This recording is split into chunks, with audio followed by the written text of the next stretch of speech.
আচ্ছা, সালামির কথা তো চলে আসলো ভাইয়া, এখন কি আপনি সালামি পান নাকি শুধু?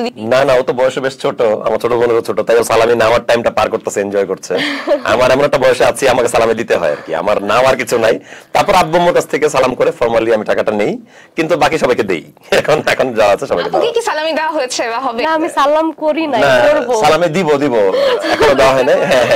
হ্যাঁ, আজকে প্রোগ্রাম শেষ করে তোমরা বলে রাখছিল আমাকে কিন্তু তুমি সালামি দিবা, যেটা করো। আমি আচ্ছা দিব, ছোট তো বয়স, ঠিক আছে। আমাদের আর দেখা হয় নাই, সো আজকেই দেখা হয়। আর আপনার কি মানে সালামি কত পর্যন্ত ওঠে? অনেকে তো 2-3 লাখ টাকা সালামি পায়, এরকম। ভালোই লাভ করছো নাকি? 10-15 দিছে মানে তো কত কম এমন তার কথা না। ওকে, না না, আমার বাড়িতে সবাই অনেক কম টাকা দেয়, লাইক 50 টাকাও দেয়। যাক আলহামদুলিল্লাহ, এটা পাওয়াটা একটা আনন্দের ব্যাপার। আমরা তো ওই 50 টাকা নিতেও আমার কাছে খুব ভালো লাগে যে ভালোবেসে আসলে 50 টাকাই 50 লাখ ভালোবেসে যেটাই সেটাই এনি অ্যামাউন্ট আসলে একই।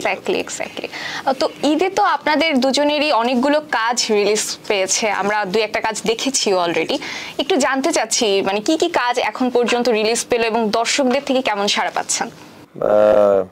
আমাদের কাজ আগেও দর্শক সাড়া পেয়েছে, সো আমাদের এইবার ঈদে কয়েকটা কাজই তো আরো কিছু আশা বাকি আছে। যেমন বিসিএস এর পরে বিসিএস 2 আমরা করেছি, সেটা তারপরে আমরা একটা টাইটানিক ঈদ যাত্রার ফিডব্যাক ভালো, এটা আমরা ঈদের সময় করেছি, আমরা বরিশাল গেছিলাম। ডাবল প্যারা।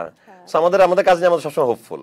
আসলে ভালো ফ্রেন্ড হওয়ার কারণে হতে পারে যে কাজগুলোর ভালো রেসপন্স পাওয়া যায়, বা দর্শক কিন্তু এটা খেয়াল করে যে কারা ভালো ফ্রেন্ড বা কাদের কাজ ভালো, তখন অ্যাকসেপ্ট করে যখন দেখে যে তারা বেটার ফ্রেন্ড। টানা সপ্তমবারের মতো বেস্ট টিস্যু পেপার ব্র্যান্ড হিসেবে স্বীকৃতি পেয়েছে বসুন্ধরা টিস্যু। আচ্ছা, একটু জানতে চাই যে এখন তো ঈদে অনেক ধরনের কনসেপ্টের নাটক রিলিজ পাচ্ছে, জীবন ভিত্তিক, কোনোটা রোমান্টিক, কোনোটা। আপনাদের যে কাজগুলো হয়েছে তার মধ্যে যদি বিশেষ উল্লেখযোগ্য কোনো কাজের কথা বলি, যেমন আমি একটা নাম শুনলাম বিসিএস 2, এটার কাহিনী কেমন, মানে যদি একটু বলেন। এটার কাহিনী তুমি বেশি বেটার বলতে পারো। বিসিএস এর কাহিনী হচ্ছে যে আমরা বিসিএস টা করি 24 সালে, তারপরে আমাদের আসলে এটা খুবই ভালো সাড়া পায়। মানে একটা ছেলের জীবনের গল্প, ওর সাথে বিয়েটাও হয় না, আমার মায়ের মৃত্যু সংবাদের পরে বিসিএস এর চাকরি পাই, ওখানে বিসিএস ফার্স্ট অর্ডারটা শেষ হয়ে যায় বাসে চলা অবস্থায়। দর্শকরা খুব কষ্ট পায়, তারা কমেন্ট করে 3000-5000 বেশি কমেন্ট আছে যে আমরা চাকরি পাওয়া দেখতে চাই, ও চাকরি পাইছে বিসিএস, কিন্তু এই লোকটা তাহলে দেন হোয়াট?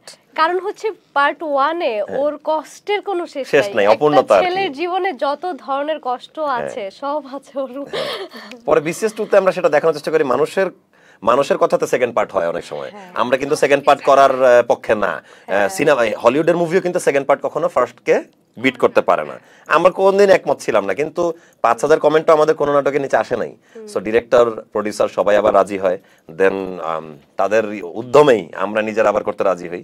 আর দর্শক দেখে খুশি হবে যে এখানে আমি ইউএনও হিসাবে চাকরি করছি, এই জিনিসটা আর কি। শামীম ভাইকে খুব সুন্দর লাগছিল, মনে হচ্ছিল যে অরিজিনাল ইউনো। আসলে ওই রিয়েল লোকেশন ধামরাইতে আমরা রিয়েল অফিসে শুটিং করেছি, এটা ডিরেক্টরকে থ্যাঙ্কস দিতে চাই, উনি অ্যারেঞ্জ করে দিয়েছে।